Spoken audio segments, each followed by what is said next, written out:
अगर मैं आपको बोलूं कि जो भी आपने आज तक ट्रेडिंग के बारे में सीखा है सारा गलत है और सारा झूठ है तो आपको कैसा लगेगा? And let me tell you, बहुत हाई चांसेस है कि ये बात सच है, क्योंकि जब आप ट्रेडिंग करना शुरू करते हो या जब कोई भी एक नॉर्मल इंसान ट्रेडिंग करना शुरू करता है उसको ये सिखाया जाता है कि अच्छा, आपको ये देखना है कि बेस्ट स्ट्रैटेजी कौन सा है, आपको ये देखना है कि मार्केट को प्रेडिक्ट कैसे करते हैं, आपको ये देखना है कि गेस करो कि प्राइस ऊपर जाएगा या नीचे जाएगा। आजकल ये जो बाइनरी ट्रेडिंग का गेम चल रहा है, जो कलर ट्रेडिंग का गेम चल रहा है, उसमें यही सिखाया जा रहा है लोगों को गेस करना है, आपको गेस करना है कि प्राइस क्या करेगा। लेकिन ये सबसे घटिया और सबसे गलत चीज़ है जो आपको सिखाई जा रही है, क्योंकि इट इज़ नॉट अबाउट गेसिंग। दुनिया के जितने भी बेस्ट ट्रेडर्स थे और जितने भी टॉप ट्रेडर्स हैं आज तक, जो आज तक मार्केट में आए हैं या मार्केट में आने वाले हैं, बहुत सारे ऐसे ट्रेडर्स हैं, 80 to 90% ट्रेडर्स ऐसे हैं जिनका विन रेट बहुत खराब था, बट उनका रिस्क रिवॉर्ड रेशियो इतना ज़्यादा हाई था कि जब वो पैसे बनाते थे तो वो इतने ज़्यादा पैसे बनाते थे कि उनके पिछले 10-20 लॉसेस एक साथ कवर अप हो जाते थे।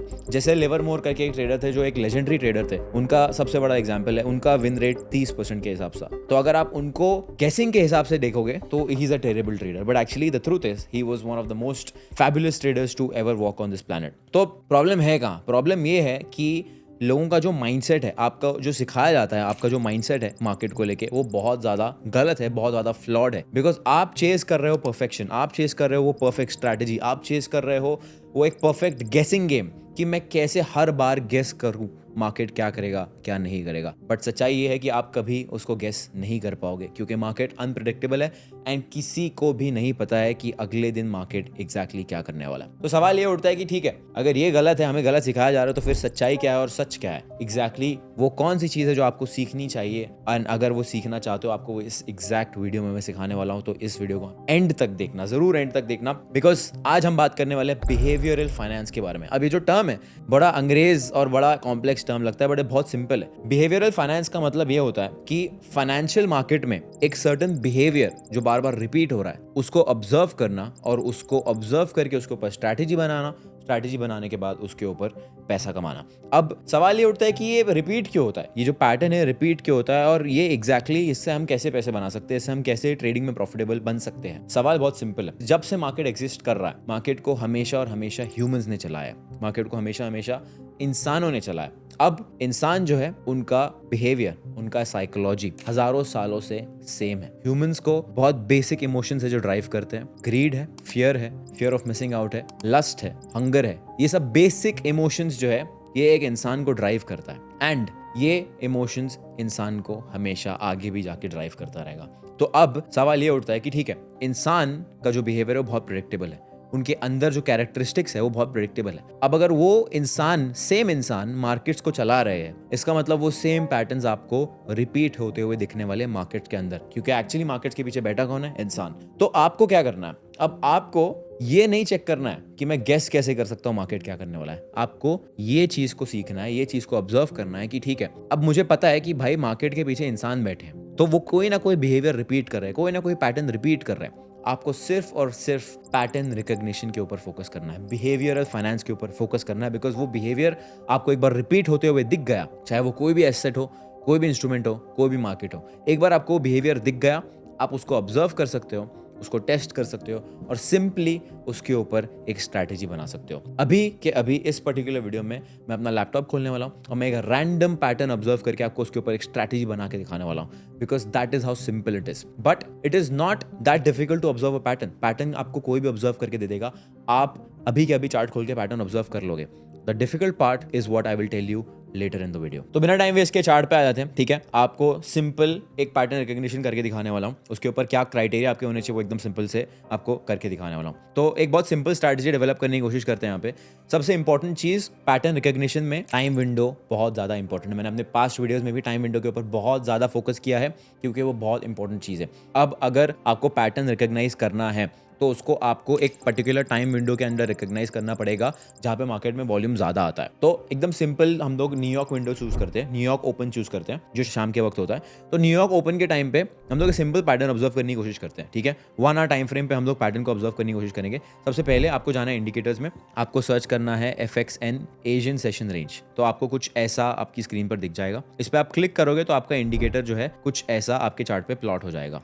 आपको शायद कुछ सेटिंग्स करनी पड़ेगी एंड आपको चाहिए तो मैं आपको अपनी सेटिंग्स दिखा देता हूँ। This is my settings over here. I don't think मैंने कुछ खास चेंजेस किए हैं, बट या you can take a screenshot of this and आप आपकी सेटिंग्स इसके हिसाब से कर सकते हो, completely up to you, but कोई फर्क नहीं पड़ता है। मेन चीज़ आपको जो है टाइम विंडो दिखना चाहिए। तो ठीक है, यहाँ पे जो व्हाइट कलर का बॉक्स आपको दिख रहा है वो है न्यूयॉर्क ओपन का टाइम विंडो, ठीक है।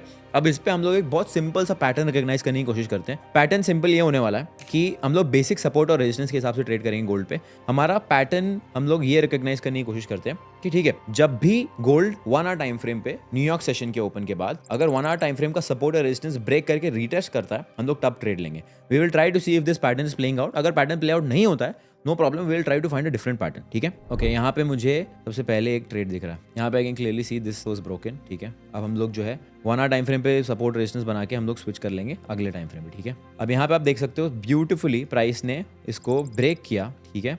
अब यहाँ पे रीटेस्ट ले लिया। अब आपको पैटर्न समझ में आ गया। अभी एग्जांपल दे रहा हूँ मैं आपको। पैटर्न सिंपली ये है कि न्यूयॉर्क ओपन के बाद 1 आवर टाइम फ्रेम का रेजिस्टेंस से सपोर्ट ब्रेक होगा और जब रीटेस्ट होगा तो रीटेस्ट हम लोग एंट्री लेंगे। अब इतना तो समझ में आ गया, बहुत सिंपल है। टाइम विंडो डिफाइन हो गया, आपका जोन मार्किंग डिफाइन हो गया, सिंपल सपोर्ट रेजिस्टेंस पे टेक्निकल डिफाइन हो गया। अब हमें डिफाइन करना है एंट्री मॉडल और रिस्क मैनेजमेंट, ठीक है। अब एंट्री मॉडल मान लो हम लोग कर लेते हैं सिंपल 15 मिनट की कैंडल क्लोज। अगर 15 मिनट की कैंडल क्लोज होती है तो 15 मिनट की कैंडल क्लोज हमारे फेवर में क्लोज होती है तो उसके ऊपर हम लोग क्लोज पे एंट्री ले लेंगे और स्टॉप लॉस हमारा रहेगा मान लीजिए जोन के नीचे। तो ये मेरा स्टॉप लॉस हो गया और रिस्क रिवॉर्ड रेशियो मान लीजिए हम लोग रखते हैं 1:2। वो हिसाब से अगर आप देखोगे तो प्राइस जो है फिलहाल अभी कंसोलिडेट कर रहा है। Maybe in the next day it will take out. Okay, so it went up almost gave 1:1.7 and then took out of stop loss, no problem. अभी हम लोगों को पता भी नहीं है कि ये काम करता है या नहीं करता है, अभी भी हम लोग पैटर्न रिकॉग्नाइज करने की कोशिश कर रहे हैं, ठीक है। तो अब जो है न्यूयॉर्क ओपन के पहले आ गया, हम फिर से सेम चीज़ रिपीट करके देखेंगे। न्यूयॉर्क ओपन हो गया भाई मेरा। अब यहाँ पे मैं सपोर्ट और रेजिस्टेंस बना लूँगा। ये मेरे को एक सिंपल सा सपोर्ट दिख रहा है, ये मुझे एक सिंपल सा रेजिस्टेंस दिख रहा है। अब मेरा काम क्या है? मेरा काम एकदम सिंपल है। मेरा काम ये है कि जब सपोर्ट या रेजिस्टेंस न्यूयॉर्क ओपन के बाद ब्रेक होगा उसके रीटेस्ट में मुझे एंट्री लेनी है। एंड इसमें आप बायस का भी ऐड कर सकते हो कि मान लो अभी प्राइस बुलिश है तो आप सिर्फ बुलिश ट्रेड्स ले रहे हो, बेरिश है तो सिर्फ बेरिश ट्रेड्स ले रहे हो, completely up to you. But यहाँ पे हम लोग पैटर्न रिकॉग्नाइज करने की कोशिश कर रहे हैं तो मैं उसके हिसाब से जब भी मुझे ट्रेड दिखेगा मैं लूंगा। अब यहाँ पे दिख रहा है कि सपोर्ट ब्रेक हो गया। अब अगर यहाँ पे प्राइस रीटेस्ट लेता है इसका और बेरिश कैंडल देता है, यहाँ पे बेरिश कैंडल आ गया तो हम शॉर्ट मार देंगे, ठीक है। अब यहाँ पे लेट्स टेक अ शॉर्ट, हमारा स्टॉप लॉस सेम जोन के ऊपर, टारगेट हम रखेंगे सिंपल 1:2। लेट्स सी ये हमारा टारगेट हिट करता है या नहीं। ओके, ब्यूटीफुली अगले 15 मिनट में टारगेट 15-20 मिनट में टारगेट हिट हो गया हमारा एंड सिंपल 1:2 का रिवॉर्ड मिल गया, ठीक है। This is proof. मैंने आपको सिंपल ये बताया कि आपको पैटर्न रिकॉग्नाइज करना है। कोई रॉकेट साइंस वाली स्ट्रैटेजी नहीं है इसके पीछे। ना मैंने कोई इंडिकेटर लगाया, मतलब टेक्निकली मैंने खाली टाइम विंडो देखने के लिए इंडिकेटर लगाया, बट उसके अलावा RSI मूविंग कुछ भी नहीं लगाया मैंने। सिर्फ एक पैटर्न बताया मैंने, फॉर एग्जाम्पल एक एग्जाम्पल पैटर्न दिया। अब वो हमें प्ले आउट होते हुए दिख रहा है। अभी भी मैं कोई गारंटी नहीं दे रहा हूँ कि स्ट्रैटेजी काम करती है या नहीं करती, बट मैं आपको पैटर्न रिकॉग्निशन सिखा रहा हूँ, ठीक है। अब आगे चलते हैं, एक काम करते हैं, थोड़ा और एग्जाम्पल्स प्ले आउट करके देखते हैं कि ये एक्चुअली हो भी रहा है या फिर हम गलत है। अब कैसे समझ में आएगा कि आप गलत हो या सही हो? आपने जो पैटर्न रिकॉग्नाइज किया है वो सही है या गलत है, समझ में तब आएगा जब आप इसको 100 बार टेस्ट करोगे। तो अभी हमने 2 बार तो टेस्ट कर लिया। अब ऑफकोर्स मैं 100 बार टेस्ट करने जाऊंगा तो वीडियो कम से कम 3-4 घंटे की बन जाएगी, जो मैं नहीं कर सकता। तो हम लोग और 3-4 एग्जाम्पल लेते हैं and let's try to see कि if it is working out और not. And if it is working out then maybe आप इस पर्टिकुलर पैटर्न के ऊपर बैक टेस्टिंग करने के बाद शायद खुद के लिए एक प्रॉफिटेबल स्ट्रैटेजी बना सकते हो फ्री ऑफ कॉस्ट। तो ओके, यहाँ पे लंदन ओपन आ गया, ठीक है, लंदन क्लोज हो गया। अब यहाँ पे मैं सपोर्ट और रेजिस्टेंस बना दूंगा। ये मेरा सपोर्ट और रेजिस्टेंस बन चुका है। Alright, now we will wait for the New York open. There we go, New York open हो गया। ये देखो, ये ब्रेक हो गया हमारा support. Let's see if it comes for retest. ओ भाई, रीटेस्ट के लिए आया बट सीधा ऊपर चले गया। हमें जो है ना एंट्री सिग्नल मिला ना एंट्री मिली, बिकॉज हमारी एंट्री तभी होगी जब रीटेस्ट के ऊपर हमें एक कैंडल कंफर्मेशन मिलेगा। तो हमारा एंट्री मॉडल के हिसाब से हमें एंट्री नहीं मिला, no problem, absolutely fine, absolutely perfect. Let's move on to the next day. Okay, अब अगर इसमें आप देखोगे एक तरीके से, मैं आपको एग्जांपल देता हूँ। अब यहाँ पे देखोगे तो इसने टेक्निकली रेजिस्टेंस ब्रेक करने के बाद उसका रीटेस्ट दिया है, बट चलो मैं नहीं लूंगा इसको, हम ट्रेड नहीं लेंगे। Let's focus on taking a trade on the first retest, ठीक है। अब यहाँ पे लंदन क्लोज हो गया, 1 आवर पे वापस जाएंगे।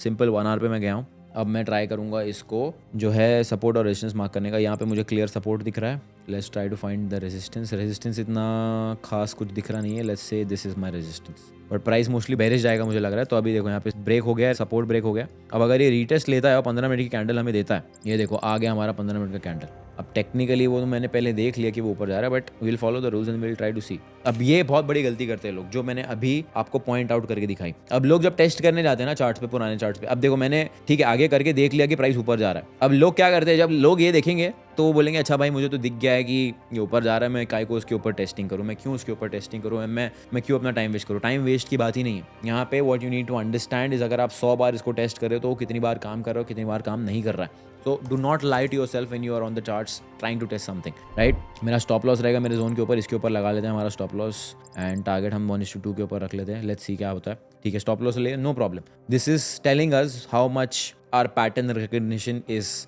करेक्ट और इनकरेक्ट, बिकॉज ये बहुत इंपॉर्टेंट है। आपने पैटर्न रिकग्नाइज कर लिया मार्केट में, आप कोई भी छोटी चीज़ के ऊपर स्ट्रैटेजी बना के प्रॉफिटेबल बन सकते हो, कोई बहुत बड़ी बात नहीं है। उसके बाद आपको सिर्फ और सिर्फ अपने साइकोलॉजी पे काम करना है एंड अपनी स्ट्रैटेजी को पॉलिश करने पे काम करना है। ठीक है, अभी ये रेजिस्टेंस बना लिया मैंने। Let's see if in the New York open, okay we got a break on the New York open. Okay, अब यहाँ पे बहुत इंटरेस्टिंग एग्जांपल आ गया। अब यहाँ पे हमें ब्रेक तो मिला है बट कुछ खास मोमेंटम नहीं मिला है। तो यहाँ पे हम एक एडिशनल क्राइटेरिया ऐड कर सकते हैं स्ट्रैटेजी में या पैटर्न में कि जब तक एक अच्छा सिग्निफिकेंट मूव आके फिर रीटेस्ट नहीं होता तब तक हम ट्रेड नहीं लेंगे, because this can also be a false breakout, right. And technically यहाँ पे हमने ट्रेड लिया भी होता तो प्राइस जो है कंटिन्यूसली नीचे की तरफ गया, which was again a stop loss. So we did right by making that criteria. Again ये सारी जो चीज़ें मैं आपको बता रहा हूँ ये बहुत एक्सपीरियंस है, ये मैंने 6-7 साल निकाले चार्ट्स के ऊपर। Of course that is why I am able to come up with certain things. But जब आप जितना टाइम स्पेंड करोगे चार्ट्स के साथ उतना आपका एक्सपीरियंस बेहतर होगा, उतना ज़्यादा आप एक्सपीरियंस होते जाओगे एंड उतना आप इन पैटर्न्स को रिकग्नाइज कर पाओगे। अब यहाँ पे हमें दिख रहा है कि इस पर्टिकुलर न्यूयॉर्क सेशन में रेजिस्टेंस ब्रेक हो गया। तो अब अगर ये रेजिस्टेंस रीटेस्ट मारता है, जिसके चांसेस मुझे कम लग रहे हैं, बट अगर करता है then we can take an entry. ठीक है, नहीं किया no problem, let's go on to the next day and see what happens. और यहाँ पर मुझे क्लियरली दिख रहा है ये हमारा एक रेजिस्टेंस लेवल है, ये हमारा एक सपोर्ट लेवल है। प्राइस बुलिश है तो I would not want to short, but let's see. Okay, यहाँ पे हमें ब्रेक मिल चुका है, लेट्स सी हमें रीटेस्ट मिलता है क्या। टेक्निकली प्राइस ने रीटेस्ट दिया बट ऑलमोस्ट $1 से हमारा जोन मिस हो गया। तो अगर मान लीजिए यहाँ पे मैं एंट्री लेता, फॉर एग्जांपल मान लीजिए हमारा जोन बड़ा होता तो यहाँ पे मेरा एंट्री होता और मान लो मेरा स्टॉप लॉस कुछ यहाँ पे होता और मेरा टारगेट जो है 1:2 सिंपल मैं 1:2 रखता। बट बिकॉज ये हमारा जोन टच नहीं किया तो हम इसको कंसिडर नहीं करेंगे। बट जैसा आप देख सकते हो प्राइस जो है डेफिनेटली ऊपर गया। तो अभी मान लीजिए हमने 4 से 5 बार टेस्ट किया। अब 4 से 5 बार में मैंने रैंडमली टेस्ट किया, रैंडम डेज पे टेस्ट किया और मुझे समझ में आ रहा है कि 2 से 3 बार ये काम किया है। अब 2 से 3 बार अगर ये काम किया है दैट मीन्स 50% का सक्सेस रेट मुझे दिख रहा है रैंडमली टेस्ट करने के बाद। अब अगर आप ऑफकोर्स इसको 100 बार टेस्ट करोगे तो आपको बेटर विन रेट समझ में आएगा इस पर्टिकुलर चीज़ का, इस पर्टिकुलर पैटर्न का। बट एक पैटर्न और एक स्ट्रैटेजी बहुत ज़्यादा अलग होती है। तो जो एक प्रोफेशनल ट्रेडर होता है वो जब मार्केट में बैठता है, जब वो चार्ट के ऊपर बैठता है तो वो ये नहीं सोचता है कि मैं स्ट्रैटेजी कैसे बनाऊं, वो ये देखता है कि पैटर्न्स क्या रिपीट हो रहे हैं मार्केट के अंदर। अब वो पैटर्न के ऊपर वो स्ट्रैटेजी बनाएगा। तो पैटर्न बहुत अलग होता है, स्ट्रैटेजी बहुत अलग होता है। तो यहाँ पे हमने अभी पैटर्न ऑब्जर्व किया है। स्ट्रैटेजी में क्या क्या होता है, स्ट्रैटेजी में होगा आपका एंट्री मॉडल, आपका रिस्क मैनेजमेंट, आपका एंट्री क्राइटेरिया, आपका जोन मार्किंग क्राइटेरिया, ये सारी चीज़ें जो है आपकी स्ट्रैटेजी बनाती है। बट पैटर्न सिंपली ये हो गया कि भाई न्यूयॉर्क सेशन के ओपन के बाद 1 आवर टाइम फ्रेम पे अगर सपोर्ट और रेजिस्टेंस रीटेस्ट ले रहा है तो that is my pattern that I want to observe, right. अब ये सेम पैटर्न को आप जितनी बार ऑब्जर्व करोगे उतनी बार आपको समझ में आएगा कि ये काम भी कर रहा है नहीं। अब जस्ट द फैक्ट कि मैंने इसको रैंडमली 5 बार टेस्ट किया चार्ट पे रैंडम डेज पे और मुझे समझ में आ रहा है कि 2 बार या 3 बार इसने काम किया है, दैट मीन्स 50% विन रेट है। मेरा रिस्क रिवॉर्ड रेशियो 1:2 है। That means what, that means there is a very high chance that अगर मैं इसको लंबे टाइम फ्रेम पे टेस्ट करूंगा, 100 ट्रेड्स के अक्रॉस टेस्ट करूंगा तो शायद ये काम करेगा। अब अगर आप चाहते हो कि आपको एक फ्री प्रॉफिटेबल स्ट्रैटेजी मिल जाए then now it is your job to make sure that you test it across 100 trades, try it out. मैंने आपको एंट्री मॉडल भी बता दिया, सिंपल एग्जांपल के साथ आपको सब चीज़ें बता दी। अब अगर आप ये टेस्ट करते हो एंड आपको समझ में आता है बैक टेस्टिंग के बाद कि ये काम कर रहा है, का 60-70% विन रेट है, then what you can do is back test it all over again. एक बार बैक टेस्ट करने के बाद आपको समझ में आई है कुछ चीज़ें। जब एक बार बैक टेस्ट हो जाएगा पूरा 1 साल का डेटा तो आपको कुछ डेटा पॉइंट्स मिलेंगे कि कौन से दिनों पे आपका सबसे ज़्यादा लॉस हुआ है, कौन से दिनों पे आपका सबसे ज़्यादा प्रॉफिट हुआ है। तो जब आप सेकंड टाइम बैक टेस्ट करोगे वो डेटा पॉइंट्स को यूज़ करके तब आपका विन रेट ऑटोमेटिकली 10 से 20% और बढ़ जाएगा। फॉर एग्जाम्पल अब मैंने फर्स्ट टाइम जब बैक टेस्ट किया इस पर्टिकुलर चीज़ को तो मुझे ये समझ में आया कि भाई मंडे के दिन जो है मेरा जब भी ट्रेड मैं ले रहा हूँ मंडे के दिन मेरा लॉस हो रहा है। तो अब मान लो जब मैं सेकंड टाइम बैक टेस्ट करने के लिए बैठता हूँ तो मैं ये करूंगा कि मंडे के दिन मैं ट्रेड ही नहीं लूंगा, तो मैं सिर्फ हफ्ते में 4 दिन ट्रेड करूंगा, मंडे को निकाल दूंगा। दैट विल टेल मी कि मंडे मेरे ड्रॉडाउन में कितना ज़्यादा कंट्रीब्यूशन कर रहा था, कितना ज़्यादा कंट्रीब्यूशन लेके आ रहा था। अब उसके लिए of course you can just directly subtract it. मान लीजिए अगर आपने 100 ट्रेड्स लिए, 100 में से 10 ट्रेड्स जो है मंडे को आए और 10 में से 8 ट्रेड्स लॉस हुए, तो 100 में से 8 ट्रेड्स आप निकाल दोगे और मंडे को एक्सक्लूड कर दोगे। That is basically 8% of whatever trades is for example. And उसमें आप मैथमेटिक्स करके यू कैन सी कि मंडे स्पेसिफिकली कितना कंट्रीब्यूट कर रहा है। बट माई एंटायर पॉइंट है कि जब आप फर्स्ट टाइम बैक टेस्टिंग करके खत्म करते हो चीज़ को तो आपको बहुत सारे पॉइंटर्स मिल जाएंगे। वो पॉइंटर्स को यूज़ करने के बाद सेकंड टाइम जब आप बैक टेस्टिंग करोगे तब जाके आपका स्ट्रैटेजी प्योरली रिफाइन हो जाएगा, रेडी हो जाएगा और ट्रेड करने लायक हो जाएगा। और जब आप अगर 1 साल का डेटा 2 बार टेस्ट कर लोगे तब आपको कॉन्फिडेंस भी बहुत ज़्यादा आ जाएगा पर्टिकुलर स्ट्रैटेजी में। So this is a very small and simple example कि प्रोफेशनल ट्रेडर्स एक्चुअली चार्ट्स के सामने बैठते तो करते क्या है। They do not try to guess the price, they do not try to predict the price, all they do is they have identified a specific pattern जो market में बार बार सालों से प्ले आउट हो रहा है, और उस पैटर्न के ऊपर उन्होंने स्ट्रैटेजी बनाई है। उस स्ट्रैटेजी को डिसिप्लिन के साथ अपनी साइकोलॉजी को सही रख के फॉलो कर रहे हैं, एंड उसको फॉलो करने के बाद वो प्रॉफिटेबल बन रहा है एंड कंसिस्टेंटली पैसा बना रहे हैं। And trust me, this is all that you need to do as a trader. Thank you so much for watching, I will see you in the next one.